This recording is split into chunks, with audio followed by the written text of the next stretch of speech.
परावर रूप में उपस्थित मेरी प्रिय आत्माओं, करुणा निधान भगवान श्री राम की करुणा आप सभी के लिए सदैव कल्याण का सृजन करती रहे, यह मेरी आंतरिक शुभकामना।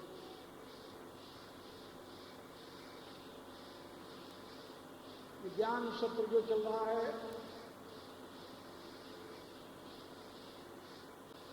उस क्रम में आज चौथा दिन है। आप लोग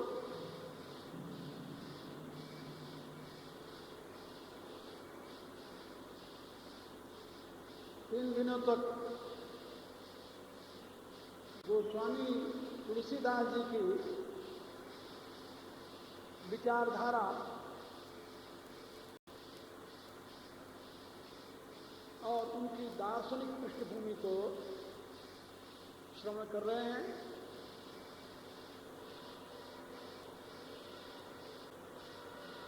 एक बात आप लोग याद रखें, परमात्मा के पावन चरित्र का श्रवण करने से मनुष्य को शांति प्राप्त होती है। दुनिया का सारा वैभव देकर के भी किसी व्यक्ति को आप 2 मिनट की शांति नहीं दे सकते, लेकिन जब आप परमात्मा के दिव्य गुणों का श्रवण करने लगते हैं और आपका मन उस श्रवण में रम जाता है, तो आपको 1 घंटे कब बीत गए पता नहीं चलता।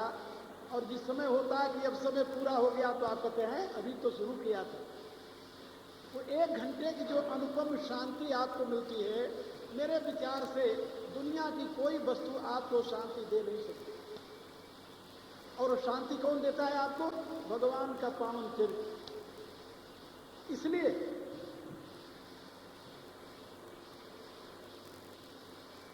मैं आप लोगों से कह रहा था कि आप अन्य उपदेश की बातों की बजाय भगवान के पावन चरित्र का श्रवण करें और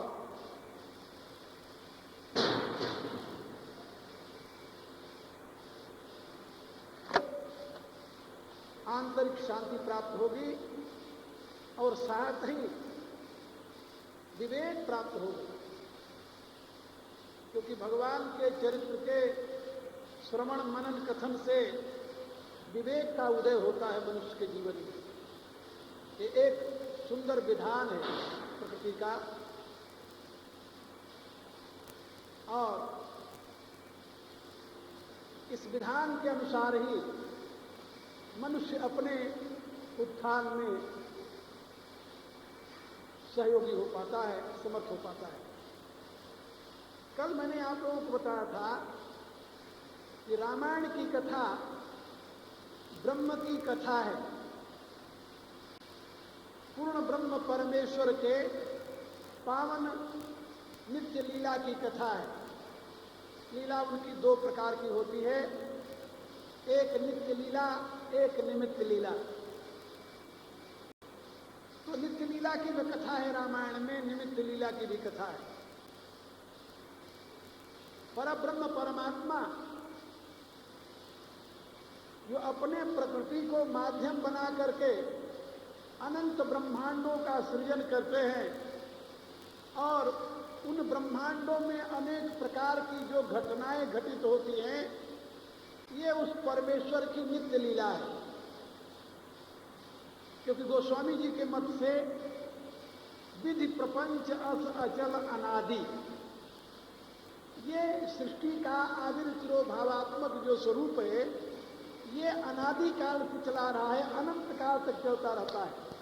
कोई समय ऐसा नहीं आएगा जबकि सृष्टि न हो, कोई समय ऐसा नहीं आएगा। कहा महाप्रलय में भी सृष्टि होगी? बोले प्रलय जो होता है वो एक ब्रह्मांड का होता है। बात समझे? मैंने आप लोगों को समझाया है कि सृष्टि में अनंत ब्रह्मांड हैं, उन अनंत ब्रह्मांडों में एक ब्रह्मांड का प्रलय होता है, सारे ब्रह्मांडों का एक साथ प्रलय नहीं होता। अब इस बात को वैज्ञानिक भी मानने लगे हैं। इस दुनिया में अनेकों ऐसे ब्रह्मांड बनते हैं और वो बिखर जाते हैं, टूट जाते हैं और उनकी जगह पर दूसरे नए ब्रह्मांड बन जाते हैं। बहुत से ऐसे ब्रह्मांड हैं जिनकी जानकारी अभी हमें नहीं मिली, क्योंकि उनकी रोशनी अभी हमारे इस पृथ्वी तक नहीं आई है। ब्रह्मांड हैं और वैज्ञानिक कहते हैं कि बहुत से ऐसे ब्रह्मांड अब नहीं हैं जो पहले थे, वो नष्ट हो गए हैं, कभी के नष्ट हो गए हैं, लेकिन उनकी रोशनी अभी तक हमारे यहाँ आ रही है। उनकी रोशनी आ रही है, इसलिए हम उनके अस्तित्व को स्वीकार कर रहे हैं। हालांकि है नहीं, वो समाप्त हो चुके हैं। कहने का अभिप्राय कि सृष्टि के सारे ब्रह्मांड एक साथ नष्ट नहीं होते। ये एक नष्ट होता है तो दूसरा बना रहता है। कैसे बना रहता है, इसके उदाहरण में बताया गया कि जैसे समुद्र के ऊपर बुलबुले बनते हैं, बुलबुले समुद्र के ऊपर, तो कोई ऐसा समय नहीं आएगा जबकि सारे समुद्र के बुलबुले एक साथ नष्ट हो जाएं, या एक बुलबुला नष्ट हुआ तो सारे नष्ट हो जाएं, एक बन जाए तो सारे बन जाएं। वहां तो बुलबुले बनते रहते हैं और मिटते रहते हैं, एक बना दूसरा मिट रहा, प्रवाह चल रहा है। तो सृष्टि है बुलबुले के समान, नेचर है जल के समान। नेचर जो है, प्रकृति जो है, वो जल के समान है, समुद्र के समान है। और जैसे समुद्र में अनेकों बुलबुले बनते और बिगड़ते रहते हैं, ऐसे उस नेचर में, उस प्रकृति में अनंत ब्रह्मांड बनते रहते हैं, मिटते रहते हैं। ये लीला ऐसे चलती रहती है। इसको कहते हैं परमेश्वर की नित्य लीला।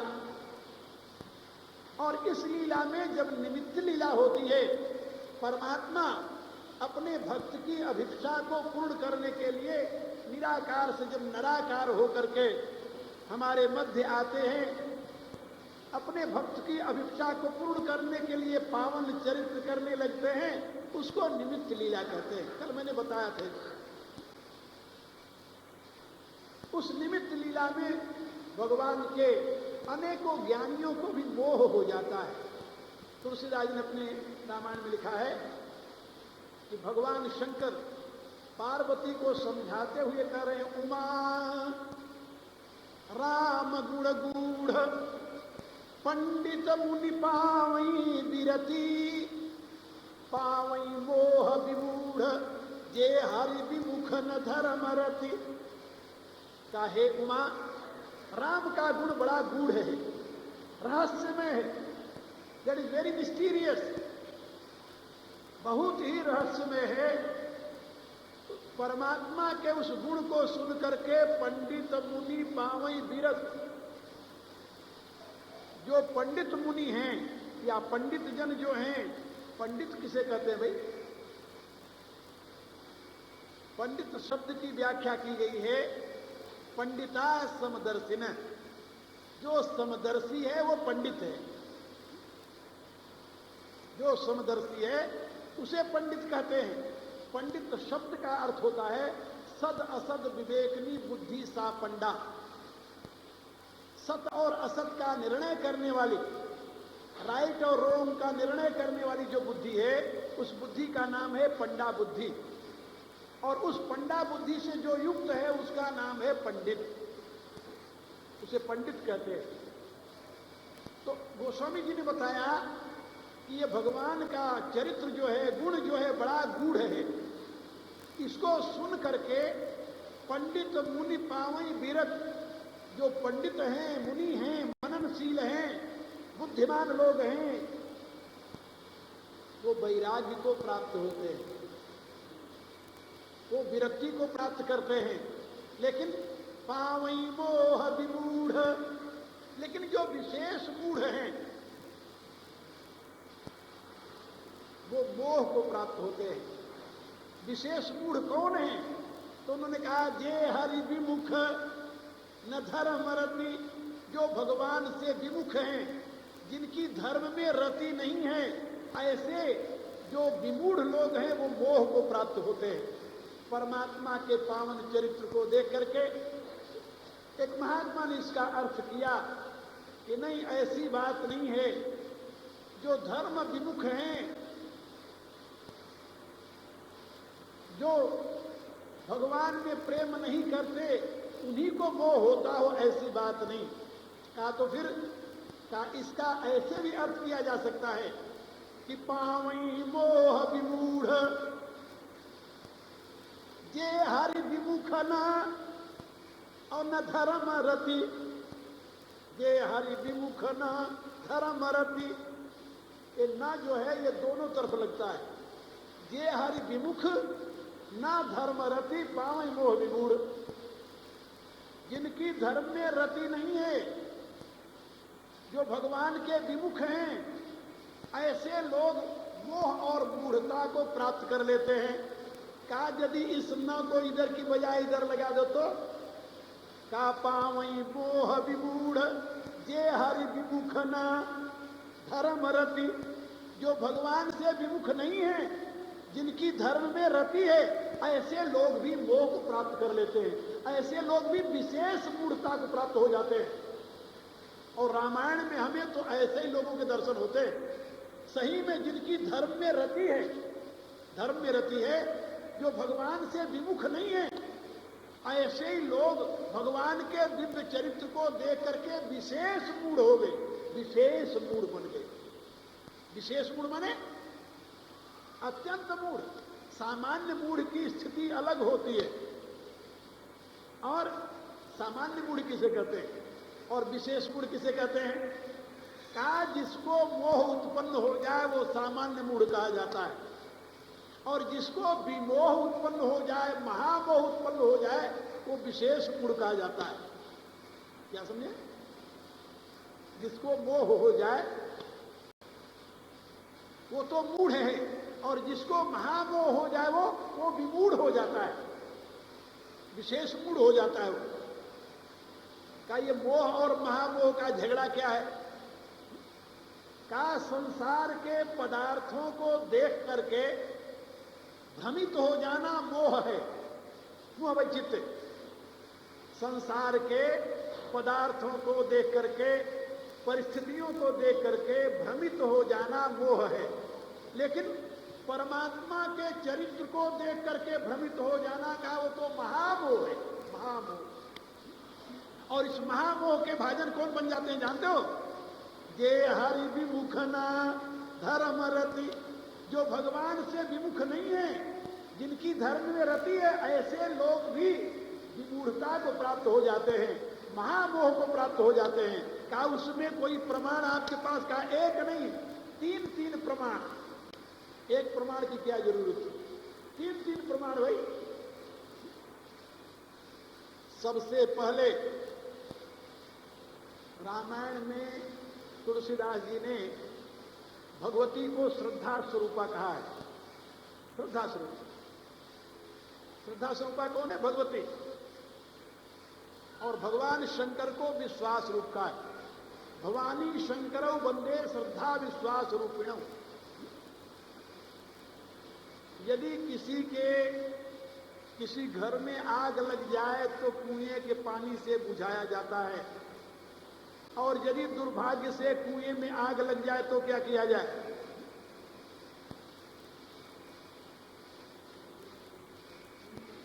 यदि कुएं में ही आग लग जाए तो उसके लिए क्या किया जाएगा? किससे बुझाएंगे आप? पानी में आग लग गई। गोस्वामी जी कहते हैं किसी अश्रद्धावान को मोह हो जाए, भ्रम हो जाए, तो उसके लिए इलाज है, किसी श्रद्धालु के द्वारा उसका समाधान हो सकता है। लेकिन जो श्रद्धा को ही मोह हो जाए, तो श्रद्धा को ही अश्रद्धा हो जाए तो क्या करोगे आप? ये समझ रहे? भगवती सती जो हैं ये श्रद्धा स्वरूपिणी है। भवानी शंकरौ वंदे श्रद्धा विश्वास रूपिणौ। याभ्याम बिना न पश्यन्ति सिद्धा स्वांतस्तमीश्वरम। भवानी साक्षात श्रद्धा स्वरूपा हैं और शंकर साक्षात विश्वास रूप हैं। कि श्रद्धा और विश्वास के बिना कोई अपने अंतर में स्थित परमात्मा को नहीं देख सकता। याभ्याम बिना न पश्यन्ति सिद्धा। कोई सामान्य व्यक्ति नहीं, सिद्ध लोग भी स्वांतस्थम ईश्वरम, अपने अंतर में विराजित ईश्वर का दर्शन नहीं कर सकते श्रद्धा और विश्वास के बिना। तुलसीदास जी ने कहा, श्रद्धा बिना धर्म नहीं होई। बिना श्रद्धा के धर्म नहीं होता। धर्म की साधना में श्रद्धा मूल है। भगवान ने गीता में बताया, श्रद्धावान लभते ज्ञानम तत्परा संयतेन्द्रिय। श्रद्धावान को ही ज्ञान प्राप्त होता है। भगवान से पूछा गया, यदि श्रद्धा न हो तो? कहा, यदि श्रद्धा न हो, ज्ञान हो तो कल्याण हो जाता है, और यदि ज्ञान नहीं है और श्रद्धा भी नहीं है तो? कहा, अज्ञान श्रद्धानस्य संशयात्मा विनश्यति नायम लोको न परो न सुखम संशयात्मा। कहा, जिसके न तो श्रद्धा है और न तो ज्ञान है, उसका तो सर्वनाश ही होगा, उसके लिए कोई इलाज नहीं, तो लाइलाज मर जाए।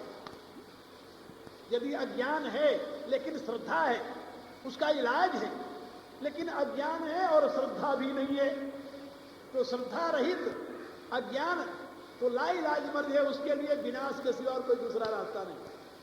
अब देखिए, रामायण की कथा कहां शुरू होती है? श्रद्धा स्वरूपा भवानी। श्रद्धा कौन है? भवानी शंकर वंदे। भवानी को श्रद्धा स्वरूप बताया गया। अब वही भवानी जो साक्षात श्रद्धा स्वरूपा है, उसी में अश्रद्धा उत्पन्न हो गई। अश्रद्धा, और अश्रद्धा किसके प्रति उत्पन्न हो गई? श्रद्धा में अश्रद्धा उत्पन्न हो गई। कहने का अभिप्राय कि कुएं में आग लग गई। श्रद्धा को ही यदि अश्रद्धा हो जाए, फिर समाधान कौन करेगा? साधना कहां से चलेगी? फिर तो श्रद्धा में यदि अश्रद्धा हो तो विनाश के सिवा और कोई रास्ता ही नहीं है। तो भवानी में, श्रद्धा स्वरूपा भवानी में अश्रद्धा उत्पन्न हो गई। किसके प्रति? परमात्मा के प्रति, ब्रह्म के प्रति। क्या केवल ब्रह्म के प्रति हुई होती तब तो काम चल जाता, चल जाता।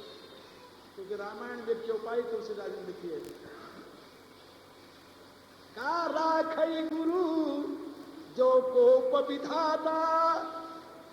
यदि विधाता क्रोधित हो जाए, परमात्मा क्रोधित हो जाए, और वो व्यक्ति गुरु की शरण में चला जाए, तो परमात्मा उसका कुछ नहीं बिगाड़ सकता, गुरु उसकी रक्षा कर सकता है।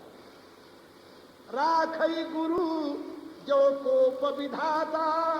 लेकिन यदि गुरु ही कुपित हो जाए तो? का गुरु विरोध नहीं को जगत्राता। लेकिन गुरु का विरोध करने वाले को दुनिया में कोई बचा ही नहीं सकता, उसके लिए कोई त्राण ही नहीं, रक्षा ही नहीं, रक्षा का अवलंबन ही नहीं हो सकता। तो भगवती भवानी को एक तो पहले परमात्मा में अश्रद्धा हो गई, और परमात्मा के बाद अपने पति में श्रद्धा हो गई। और पति केवल पति ही नहीं है, पति भी है और गुरु भी है, दोनों है। पति भी है और गुरु भी है। तो पति में भी अश्रद्धा, गुरु में भी अश्रद्धा, परमात्मा भी अश्रद्धा, तीनों जगह अश्रद्धा ही अश्रद्धा है। परिणाम क्या हुआ जानते हो? परिणाम वही संशयात्मा विनश्यति, विनाश। भगवान राम को सीता के विरह में विलाप करते हुए भगवान शंकर ने भी देखा और भवानी ने भी देखा। भगवान शंकर तो भगवान की उस लीला को देखकर मगन हो गए, मगन हो गए, गदगद हो गया, कंठ आंखों से आंसू बहने लगा, शरीर पुलकित हो गया और कह बोल बैठे, जय सच्चिदानंद जग पावन। हे जगत को पवित्र करने वाले सच्चिदानंद प्रभु, आपकी जय हो। अस कही जलऊ मनोजन सावन, सती स्वदशा शंभु कर देखी। सती ने देखा, ये क्या, इनकी ऐसी दशा क्यों हो गई है? शरीर शिथिल हो गया, रोंगटे खड़े हो गए, आंखों से अश्रु धारा बह रही है, कंठ गदगद हो गया और मुख से बार बार जय सच्चिदानंद जय सच्चिदानंद जय सच्चिदानंद कहते हुए चल रहे हैं। किसके लिए? अरे उन राजकुमारों के लिए।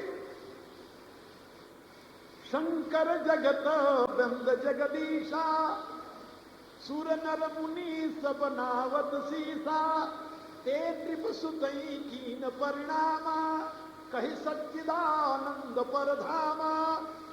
हमारे प्रभु शंकर जी तो जगत बंद हैं, जगदीश्वर कहे जाते हैं। देवता मुनि मनुष्य सब इनके चरणों में नतमस्तक होते हैं। लेकिन वो भगवान शंकर एक राजकुमार को जो अपनी स्त्री के लिए वृक्षों से लताओं से पूछता हुआ भटक रहा है, रो रहा है, ठोकरें खा रहा है, उसको देख करके प्रणाम करते हैं और कहते हैं सच्चिदानंद आपकी जय हो। ये कैसे हो सकता है? पार्वती के हृदय में, सती के हृदय में ये शंका हो गई। सती के, भवानी के हृदय में शंका हो गई कि ऐसे नहीं हो सकता, ऐसे नहीं हो सकता। भला ब्रह्म जो व्यापक, मेरे पतिदेव प्रणाम कर सकते हैं, करते हैं प्रणाम। किसको करते हैं? केवल ब्रह्म को। ब्रह्म माने भगवान शंकर का बाप। ये बात समझे? कल मैंने बताया था, ब्रह्म माने विष्णु का बाप, ब्रह्म माने ब्रह्मा का बाप। ब्रह्मा विष्णु महेश ये तीनों देव जिसके अंश से उत्पन्न होते हैं वो ब्रह्म है। उपजयासु अंशते नाना शंभु विरंची विष्णु भगवाना। वो कौन है? ऐसे वो प्रभु सेवक बस यहीं भगत है तु लीला तनु गहई। वो ब्रह्म है जिसके अंश से अनेकों ब्रह्मा, अनेकों विष्णु, अनेकों शिव उत्पन्न होते हैं। अनेकों कैसे उत्पन्न होते हैं बताया था। अनंत ब्रह्मांड है, हर एक ब्रह्मांड में एक ब्रह्मा है, एक विष्णु है, एक शिव है। ये उसकी संतानें हैं। ये ऐसे उसकी संतानें हैं जैसे हम आप उसकी संतानें। बिल्कुल कोई भेद नहीं है, कोई दूरी नहीं है, कोई अंतर नहीं है। आपकी पोजीशन वही है जो इन त्रिदेवों की है। वो भी संतान है, आप भी संतान हैं। वो भी उनके अंश से पैदा हुए हैं और आप भी उनके अंश से पैदा हुए हो। ईश्वर अंश जीव अविनाशी सत्यचेतन घन आनंद राशि। वो भी सच्चिदानंद के अंश है, आप भी सच्चिदानंद के अंश है। अंतर केवल इतना ही है कि वो मैक्रोकोस्म के रूप में, आप माइक्रोकोस्म के रूप में। तत्वतः कोई भेद नहीं। ये बात समझे? 1000 पावर का यदि बल्ब लग जाए और 0 पावर का कोई बल्ब लग जाए तो वहां बल्ब के द्वारा प्रकट होने वाली लाइट में तो अंतर होता है, लेकिन तत्वतः इलेक्ट्रिसिटी में कोई अंतर नहीं होता। इसी रूप से ये ब्रह्मा विष्णु महेश जो है, इनके पास विशाल विशाल मीडिया है, महतत्व है। आपके पास छोटा सा महतत्व है। महतत्व माने बुद्धि। इनकी विशाल बुद्धि होने के नाते इनकी बुद्धि में भ्रम नहीं होता। आपकी छोटी सी बुद्धि है, इसलिए उसमें भ्रम हो जाता है। अंतर इतना ही है। क्योंकि विभुता में दोष नहीं आता, लघुता में दोष आ जाता है। तुलसीदास जी का यह सिद्धांत है। तुलसीदास जी ने सत्य को बड़े सुंदर ढंग से समझाया है। वो कहते हैं लघुता में दोष आ जाता है, विभुता में दोष नहीं आता। कहा लघुता में दोष कैसे आ जाता है? तो उन्होंने इसका समाधान किया। गंगा जी का जल ले आइए, गंगा जी का, और उसकी शराब बनाई। गंगा जी के, शुद्ध गंगा जी, गंगोत्री से ले आओ, हरिद्वार से नहीं। गंगोत्री से गंगा जल ले आइए और उसको, उसके द्वारा शराब बनाई। गुड़ डाल दीजिए, गेहूं डाल दीजिए उसमें, या आजकल आपके यहां तो अंगूर बहुत होने लगा है, गुड़ की जगह अंगूर डाल दीजिए और उसको गंगा जी के जल डाल करके खूब सड़ाइए। जब उसमें कीड़े रेंगने लगे ना, कीड़े, तो उसको थोड़ा सा अग्नि के भाप दीजिए और उससे आप अर्क निकाल लीजिए, वो शराब बन जाएगी। आपको आश्चर्य होगा कि मैं शराब बनाना कैसे समझ गया।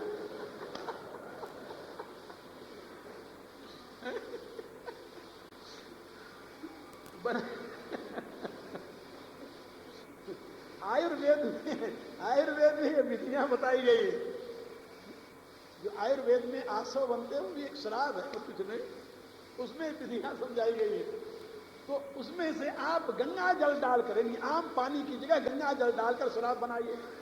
और कोई पहुंचे भगत, संत की बात तो दूर रही, कोई भगत ही पहुंचे, उससे कहो कि शुद्ध गंगा जी के जल से बनी हुई शराब है, एक घोंट आप ले लें, क्या कहेगा वो? तुलसीदास जी कहते हैं असंभव है सुरसरी जल कृत बारुणी जाना, कबऊ न संत करई ते ही पाना। लेकिन संत कभी उसको लेंगे नहीं। गंगा जी से भली बनी हो लेकिन है तो शराब। कहा कि नहीं लिया, क्यों नहीं लिया भाई? ही तो गंगा जी से बनी। अरे कहा तो शराब की मादकता तो उसमें आ गई। कहा अच्छा चलो गंगा जी में 100 घड़ा शराब का ले जाओ, डाल दो, और फिर संत से कहो कि लो, पहले तो एक गिलास नहीं पीते थे, अब बताओ अब क्या करोगे? तो क्या उस दिन से संत गंगा जी में नहाना बंद कर देंगे या गंगा जल पीना बंद कर देंगे?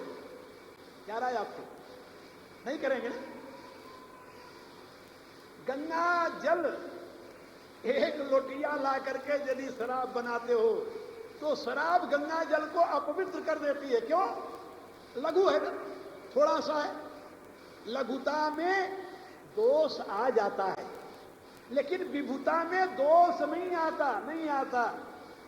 तुलसीदास जी लिखते हैं सुरसर जल कृत बारुणी जाना, कबऊ न संत करही ही पाना। लेकिन सुरसरी मिले सो पावन जैसे, वही बारुणी यदि गंगा जी में डाल दो तो गंगा जी में तो सब बहते रहते हैं, कोई अंतर नहीं पड़ता। ईश अनीश ही अंतर तैसे, जीव और ईश्वर में यही अंतर है। ईश्वर जो है वो गंगा की धारा के समान है और जीव बेचारा गंगा जल के समान है ये भी गंगा जल, लेकिन गंगा जल में मदिरा पड़ गई है, लघुता में दोष आ गया है, और वहां विभुता में दोष नहीं होता। इसलिए मेरा एक सिद्धांत है, मैं पश्चिम वालों को भी यही बताया करता हूं, whole is always holy, whole is always holy, there is no pollution, pollution always occur into limited form, not into whole. दोष जो है, पोल्यूशन जो है, वो सीमित पदार्थ में होता है, समग्र में नहीं होता। ईश्वर समग्र होता है और जीव बेचारा टाइनी जीव, टाइनी। कितना टाइनी भाई? अनेकों बार समझाया होगा। क्या मनुष्य की औकात, जिसे बुक्कत कहते हैं अरबी में, अस्तित्व क्या है जानते हो? एक बूंद सीमन में 5 अरब जीवाणु स्पर्म, और 5 अरब स्पर्म में से एक स्पर्म आपके जीवन का मूल तत्व है। एक बूंद जीवन सीमन वीर्य मनुष्य का जो होता है, एक बूंद में 5 अरब जीवाणु होते हैं, और उसमें से एक जीवाणु आपके इस व्यक्तित्व का निर्माता बना है। यानी एक बूंद का 5 अरबवां हिस्सा। Can you imagine? It is very hard to imagine. एक बूंद का 5 अरबवां हिस्सा आपके जीवन का आधार बना हुआ है। आप इतनी लघुता है आपकी, और ईश्वर तो पूरे ब्रह्मांड की आत्मा है। इसलिए आप में, ईश्वर में तत्वतः भेद तो में अपने संकेत किया है तत्वतः कुछ भेद ना, विभु विभो भेद त्रिकाल है, पर ब्रह्म है ना बावरे तू ब्रह्म ही का लाल है। तो आप लोगों को मैं बता रहा था कि भगवान शंकर विभु हैं, और उन्होंने भगवान अपने कारण स्वरूप परमेश्वर ब्रह्मावतार, पर ब्रह्मावतार राम की उस लीला को देख करके उनको प्रणाम किया, गदगद हो गए। जय सच्चिदानंद जग पावन कह करके चले। पुण्य पुण्य पुलकत कृपा निकेता, चले जात हर सती समेता। पुण्य पुण्य पुलकत कृपा निकेता, बार बार रोमांच हो जाता, अश्रु भर आता है अपने प्रभु की इस लीला को देख करके। तो जिस लीला को देख करके भगवान शंकर मग्न हो गए, आनंदित हो गए, उसी लीला को देख करके उन्हीं की अर्धांगिनी भवानी क्या सोचने लगे? ब्रह्म जो व्यापक बीरज अज, अकल अनीह अभेद, सो की देह धरि होई नर जाहि न जानत वेद। भला वह ब्रह्म,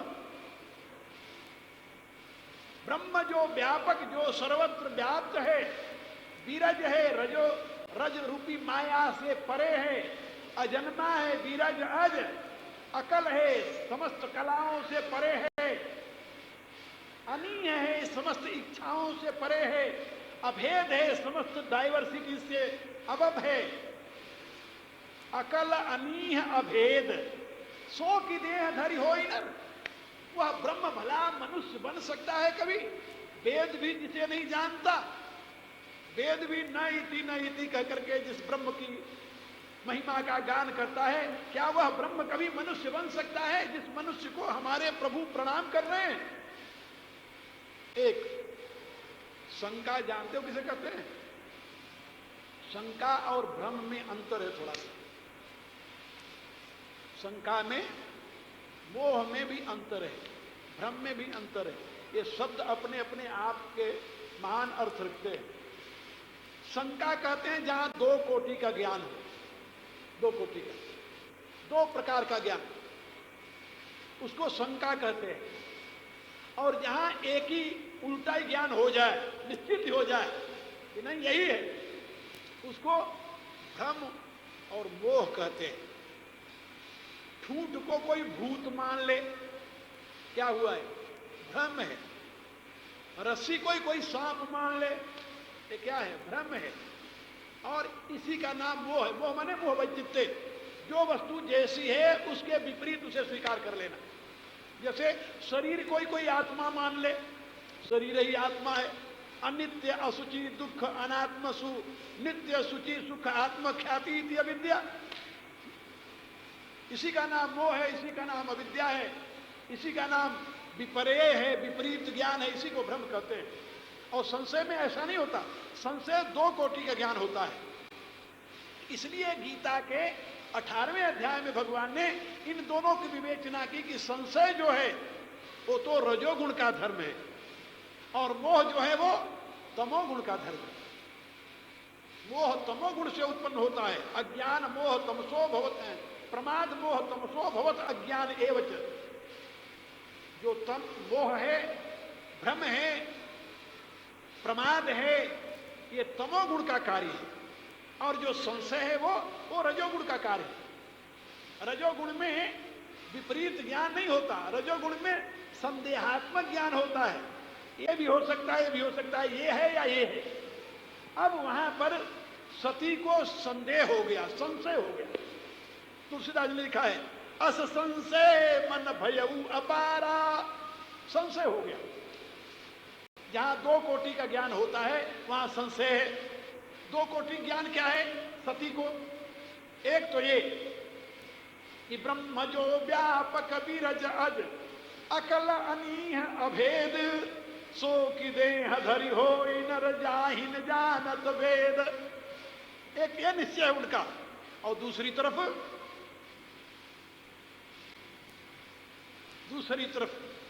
एक और आस्था हृदय के कोने में बैठी हुई है। वो आस्था क्या है? वो आस्था है अपने पति भगवान शंकर के प्रति। लेकिन भगवान शंकर ने उन्हें प्रणाम किया और उनको देख करके मुग्ध हो गए, गदगद हो गए, रोमांच हो आया, अश्रुपात होने लगा। इसका अभिप्राय कि भगवान शंकर तो सर्वज्ञ हैं। शिव सर्वज्ञ जान सब कोई। भगवान शंकर तो सर्वज्ञ हैं, और सर्वज्ञ होकर के भला अज्ञ ऐसा व्यवहार क्यों करेंगे? तो दो कोटि की ज्ञान हो गया कि ब्रह्म तो कभी मनुष्य बन ही नहीं सकता, ये निश्चित मत है उनका। और लेकिन शंकर भी तो झूठ नहीं कह सकते। मुधा वचन नहीं ईश्वर काई। ये दो कोटि का ज्ञान। जहां दो कोटि का ज्ञान होता है वहां संदेह होता है। अब भवानी इस संदेह में पड़ गई कि सही बात क्या है, ये नृपतने जो हैं ये ब्रह्म हैं या कोई राजकुमार हैं। अब ये जब उथल पुथल हृदय में मचा तो तुलसीदास जी लिखते हैं,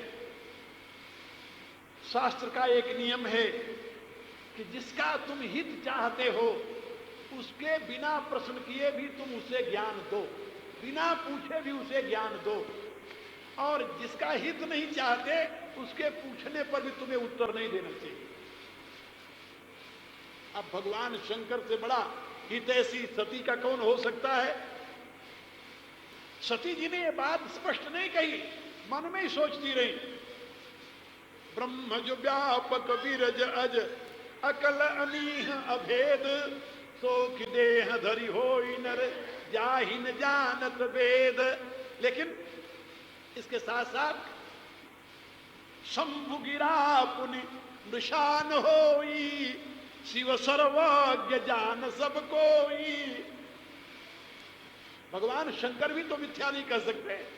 जय सच्चिदानंद एक पावन कहा, ये तो सर्वज्ञ हैं, सभी जानते हैं। अस संशय मन भयऊ अपारा, होई न हृदय प्रबोध प्रचारा। अनेक प्रकार के तर्क वितर्क करने पर भी हृदय में बोध का उदय नहीं हुआ, संशय बढ़ता गया। तो यद्यपि प्रगट न कहेऊ भवानी, भवानी ने प्रकट तो नहीं कहा कुछ, लेकिन हर अंतर्यामी सब जानी। अंतर्यामी भगवान शंकर उनके अंतर के द्वंद्व को समझ गए, और समझ करके उन्होंने कहा, सुनऊ सती। रामायण में जहां भी आप पढ़ेंगे सुनहु शब्द, सुनहु, सुनहु माने be alert, be aware, pay your heed, listen to me, अंग्रेजी में जैसे कहते हैं ना। किसी को सावधान करने के लिए ध्यान देकर सुनो, किसी के अटेंशन को ड्रॉ करने के लिए उसे सावधान करते हुए कहा जाता है। इसी रूप से रामायण में जहां कहीं सुनहु शब्द आया है वहां एक विशेष अभिप्राय को लेकर के शिक्षक अपने शिक्षार्थी को सावधान कर रहा है, उसके अंतर की गलतफहमी को दूर करने के लिए, अंतर के अज्ञान को दूर करने के लिए सतर्क कर रहा है। भगवान शंकर इसी अंदाज में कहा, सुनहु सती। सती चौक पड़ी, क्या बात हुई? मैंने तो कुछ कहा नहीं, मैंने कुछ पूछा नहीं। बिना कहे बिना पूछे सुनहु सती कहने का अभिप्राय। भगवान शंकर की तरफ देखा, प्रभु क्या आज्ञा है? का तव नारी स्वभाव। इसमें नारी की निंदा नहीं, देवियों दया करना मेरे ऊपर। वो तो तुलसीदास जी ने लिखा, मैं कह दिया, मैं तो बीच का हूं। भगवान शंकर ने कहा, सुनहु सती तव नारी स्वभाव, संशय सना धरिय उरकाऊ। हे सती सुनो, तुम्हारा स्त्री का स्वभाव है, स्त्री स्वभाव से ही संकालु होती है, स्वभाव से। ये अच्छा गुण है, बुरा गुण तो नहीं है, लेकिन यदि उस शंका का समाधान हो जाए तब तो अच्छा गुण है, और यदि समाधान करने वाले पर ही आस्था न हो तो फिर तो ये बुरा गुण हो जाता है। भगवान शंकर ने कहा कि सती, तुम नारी स्वभाव से संकालु हो, इसलिए तुम मेरे में और मेरे प्रभु में शंका कर रही हो, ये उचित नहीं, उचित नहीं। संशय सना धरिय उरकाऊ, हृदय में ऐसा संशय मत धरो। तुम जानते हो किसके विषय में तुम्हें संशय हो रहा है? जासु कथा कुंभ ऋषि गाई, भगति जासु में मुनि ही सुनाई, सोई मम इष्ट देव रघुवीरा, सेवत जाहि सदा मुनि धीरा। जिसकी कथा कुंभज ऋषि ने हमें सुनाई, जिसकी भक्ति का उपदेश मैंने कुंभज ऋषि को दिया, वही मेरे इष्ट देव, मेरे प्रभु रघुकुल में अवतरित हुए रघुवंश मणि रघुवीर श्री राम है, जिसको धीर मुनि हमेशा सेवन किया करते हैं, जिसका सुमिरन किया करते हैं, सेवत जाहि सदा मुनि धीरा, मुनि धीर योगी सिद्ध संतत विमल मन जहि ध्यावही। निर्मल मन वाले योगी सिद्ध धीर पुरुष सतत हमेशा जिसका ध्यान किया करते हैं। कही नेति निगम पुराण आगम जासु कीरति गावही। वेद पुराण शास्त्र आगम ग्रंथ जिसको न इति का करके जिसकी महिमा का गान करते हैं, सोई राम व्यापक ब्रह्म सकल निकाय भुवन निकाय पति माया धनी। वही राम है जो सर्वत्र व्यापक है, वो ब्रह्म है। ब्रह्म माने हमारे कारण है, हमारे भी पिता है, हमारे भी प्रभु है। सोई राम व्यापक ब्रह्म, मैं तो एक भुवन का ईश्वर हूं। ये भुवन निकाय पति माया धनी, और ये अनेकों भुवनों के पति हैं, रक्षक हैं, और माया के धनी हैं। माया को तो तुम जानती हो, माया कौन है जानते हो? सती का जो कारण है, सती के जीवन का जो स्रोत है, जिसके अंश से सती उत्पन्न हुई है, वो माया है। और जिसके अंश से शिव उत्पन्न हुए हैं, वो ब्रह्म है। तो भगवान कहते हैं कि वो माया के धनी हैं। धनी माने जानते हो क्या होता है? धनी माने पति, धन माने स्त्री। आपको जानकर आश्चर्य हो, हमारे यहां साहित्य में स्त्री को धन कहते हैं और पति को धनी कहते हैं। स्त्री को धन क्यों कहा जाता है जानते हो? इसलिए कि स्त्री, धन माने आजकल तो आप लोग जानते हो ना संपत्ति, तो वहां संपत्ति नहीं है धन माने का। धन माने क्या है? ध्रियते धारणात्, जो धारण करे वो धन है। धन की व्याख्या की गई है, धन की निरूपति करते हुए विद्वानों ने इसकी व्याख्या की है, जो आपके जीवन को धारण करता है वो धन है। ये बात समझे? इसलिए सबसे बड़ा धन जानते हो क्या होता है? प्राण। उसको क्या कहते हैं? प्राण धन। सुना होगा, क्योंकि प्राण आपको धारण करता है, इसलिए धन है। और आपके इस शरीर को धारण करने वाले पदार्थ को भी धन कहते हैं, क्योंकि आपके शरीर को धारण करता है। लेकिन स्त्री धन किस अर्थ में है? कि वह पति के जीवन को धारण करती है। पति के जीवन को कैसे धारण करती है स्त्री? शास्त्र में बात समझाई गई है कि पति की आत्मा को अपने में धारण करती है नारी, पत्नी उसकी, और उसी को आगे पुत्र रूप में पैदा कर देती है। गंभीरता समझिए, कितना महान अर्थ है इसका। पति के जीवन रूपी धन को, जीवन तत्व को पत्नी अपने में धारण करती है और उसी को वो पुत्र रूप में उत्पन्न करती है। जब वो पुत्र रूप में उत्पन्न करती है तो पत्नी का नाम पड़ता है जाया। जाया माने पति को जन्म देने वाली। संस्कृत साहित्य पढ़िए, आपको आनंद आएगा। पति के जीवन को जन्म देने वाली, और आत्मा वही या तो पुत्र है, आत्मा ही तो पुत्र रूप में प्रकट किया है। इसलिए पति के जीवन को धारण करने के नाते उस पत्नी की संज्ञा होती है धन, और उस धन का आधार होने के नाते पति को कहते हैं धनी। धनी इसी रूप से परमात्मा माया धनी क्यों कहे जाते हैं प्रभु?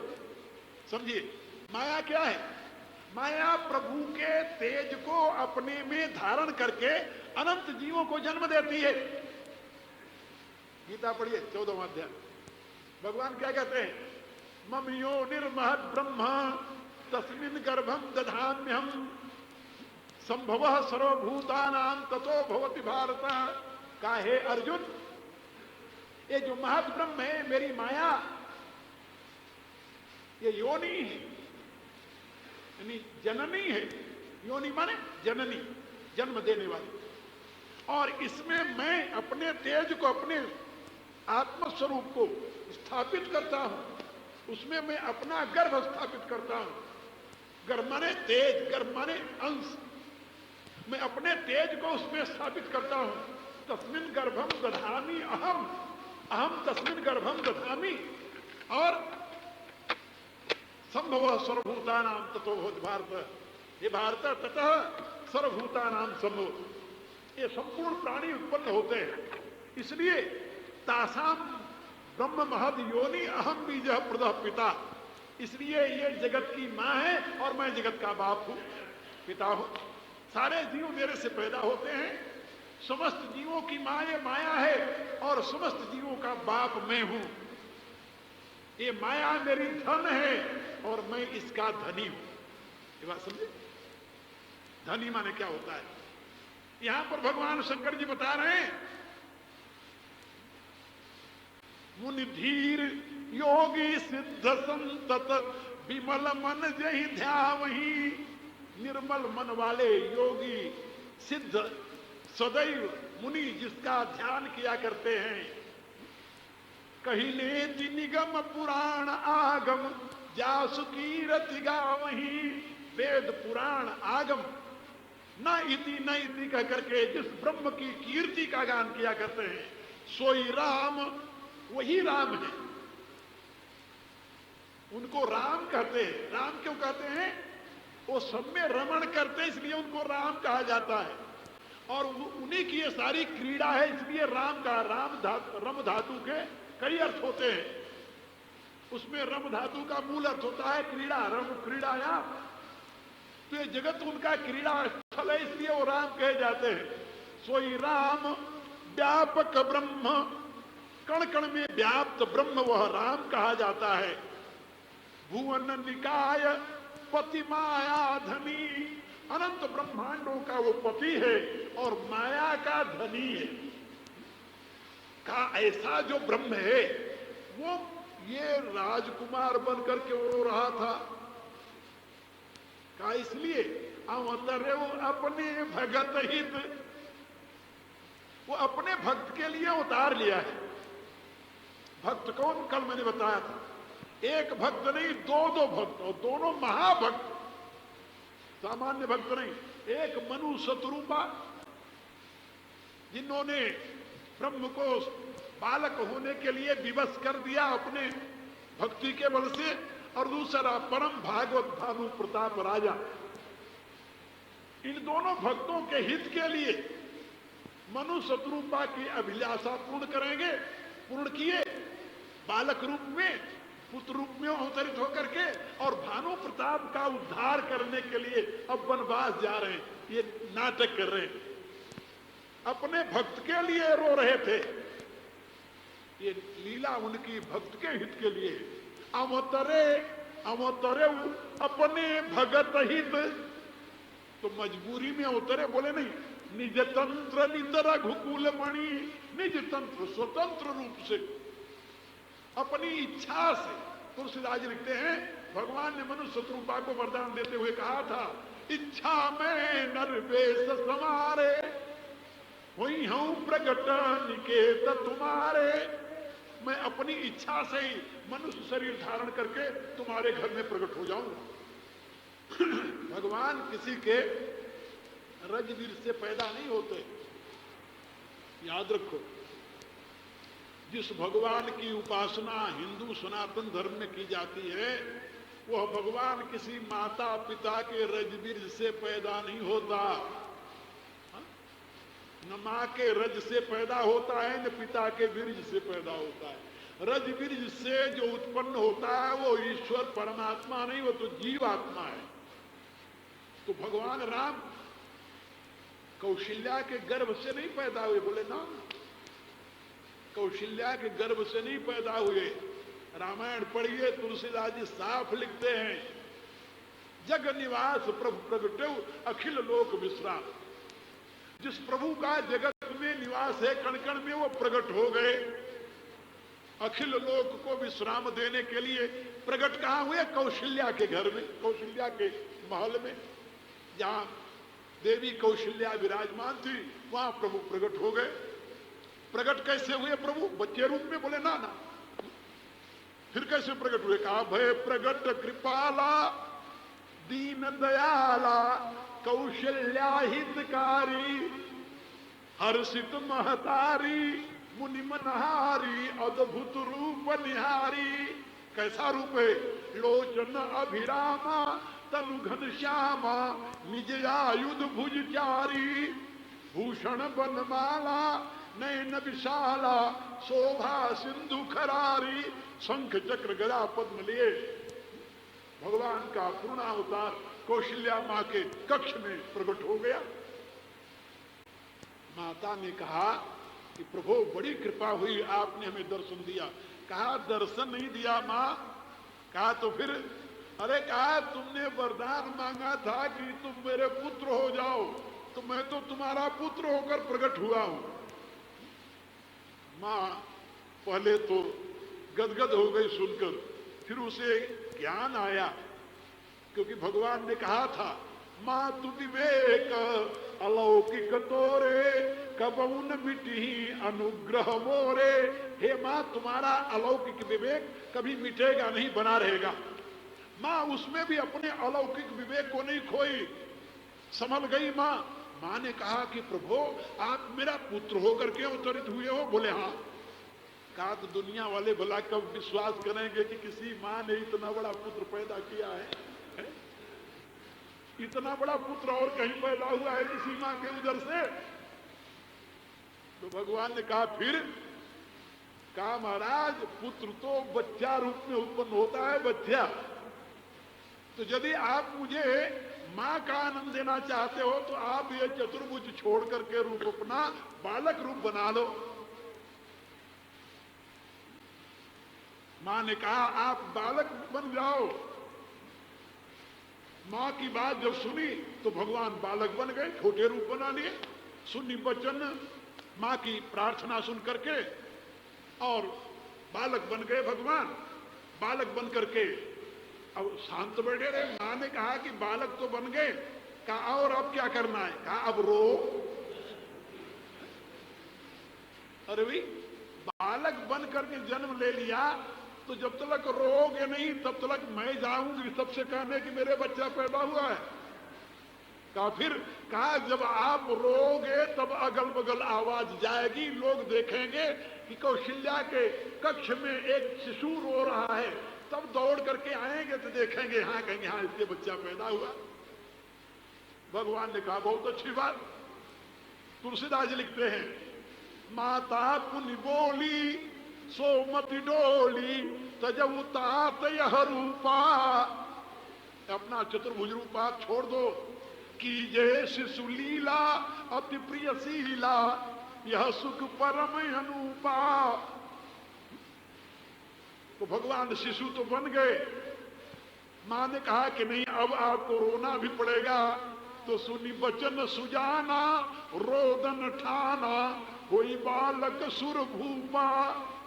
तो सुरभूप देवों के जो स्वामी हैं प्रभु, वह पर ब्रह्म परमात्मा शिशु बन करके रोदन ठाना। रोदन ठाना माने बच्चा जो पैदा होता तो एक दो बार रोता है, एक दो बार रो करके वो तो शांत हो जाता है। लेकिन भगवान को जन्म लेने में कोई तकलीफ तो ही नहीं थी कि एक बार रोकर बंद हो जाते। तुलसीदास जी लिखते हैं कोई सुनी बचन सुजाना रोदन ठाना, शुरू कर दिया रोना। और वही बालक सुर भूपा, और रोना कोई सामान्य ढंग से बच्चे की तरह नहीं रोए।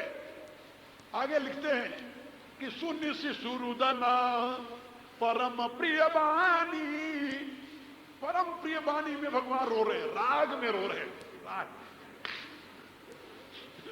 सुन शिशु रुदना परम प्रिय बानी संभ्रम चली आई सबरानी हर्षित जहत भाई दासी आनंद मगन सकल पुरवासी। तो सब अपने अपने घर से दौड़ पड़ी कि अरे भाई कौशल्या के कक्ष में तो बड़ा विचित्र कोई रोने की आवाज आ रही, कोई सामान्य रोने वाला नहीं है, कोई विचित्र रोने वाला है। तो वहां जब गए तो अनुपम बालक देखे जाई, देखा हो तो सामान्य बालक ही नहीं, अनुपम बालक है। मां ने धीरे से कहा तो चुप हो जाओ, इतना ही रोना, इससे ज्यादा नहीं। भगवान की लीला। तो जिस भगवान की लीला को देख करके मां आनंदित होती है, अवधपुर के निवासी आनंदित होते हैं, देवता आनंदित होते हैं, भक्त आनंदित होते हैं। भगवान शंकर कह रहे हैं कि वो प्रभु मेरे किसी माँ बाप के रजनीर से नहीं पैदा हुए। कहा तो फिर कहा अवतरे अपने भगत हित निज तंत्र निज रघुकुल मणि। निज तंत्र माने अपने तंत्र से, अपनी माया को माध्यम बनाकर, प्रकृतिम स्वामधिष्ठाय संभवामी आत्म माया, प्रकृति को अधिष्ठान बनाकर, अपनी माया को माध्यम बनाकर प्रभु प्रकट होते हैं, भगवान प्रकट हो गए। लेकिन भगवान शंकर ने अनेक प्रकार से सती को समझाया।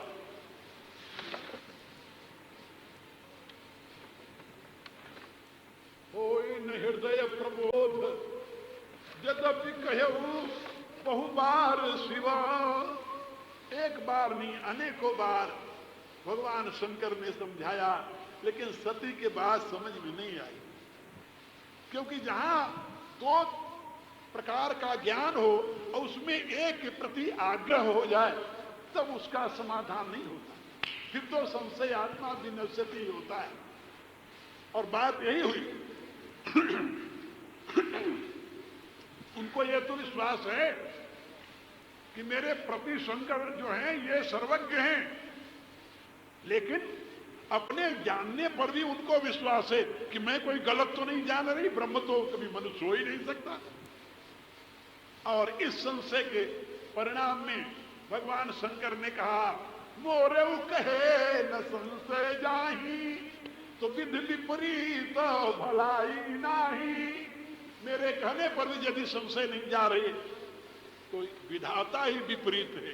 अब इनका कल्याण नहीं है, अब तो संशयात्मा विनश्यति का ही एक रास्ता बचा है और कोई दूसरा रास्ता नहीं है।